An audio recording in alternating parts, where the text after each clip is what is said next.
জানতাম, ভাইয়াও জানতো জুলফি আমাকে বাড়ি আসতো, এটাই সত্যি কথা। কিন্তু আমাকে দাবড়ি যদি দিছে, আমরা কিন্তু তার অঞ্চলেও যাইনি। কিন্তু এর ভিতরে মনে কর ময়না বলে দিয়েছে, রাজা তো হাতে নাতে ধরিছে, ধরে তারই তাগে মুক্তি আমি শুনেছি। আমরা তো আগে গ্রামে যখন দিগরাজ কাজ করতাম সেদিনই তো এই ঘটনা। এখন মনে করেন তো শুনে আসলে ময়না একদিন আমার কাছে আফা, এগুলো তো সত্যি কথা, আমি নিশ্চয়ই দিয়েছি, আমি একদিন দেখে, আমি কয়দিনের দিয়েছি। তা আমি দেখলি একদিনকে মা আমি কাছে কি আব্বারে কয়ে দেবো, কলে কছে কি তাই করলে কছে আব্বারে তোর বাপরে কবি না কয়ে আমারে মারতে মারতে ফাহা একখান ভাঙ্গে ফেলাইছে। আমি সেই মারের বইটা আর কিছু কইনি, এই কথা কইছে।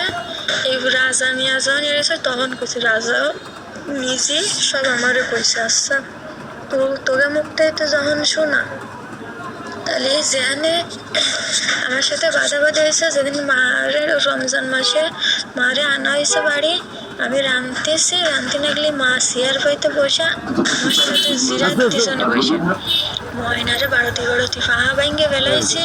তা তোর সমস্যা হয়, আমি কাছে কি একদম আমি রোজা খুলবে, আমি কাছে সমস্যা কোয়ানে মানে তোমার জন্য তো, তুমি যে এই সমস্ত কাজ করো আমাকে তা শোনা লাগে না? তোমার জন্য তো সংসারে অশান্তি, হ্যাঁ আমার জন্য কিসের অশান্তি? তা তোমার জন্য অশান্তি না, তুমি এই সমস্ত ইয়ে করিস, দেশের এলাকার মানুষ সবাই জানে, সব জায়গায় বাইসে গেছে, সবাই জানে, ছোট বড় সবাই জানে। তাই এই সমস্ত আমাকে কি কথা শোনা লাগে না?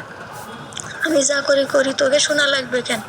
হ্যাঁ, এই এক কথায় দুই কথায় বাঁধিয়েছে, বাঁধার পর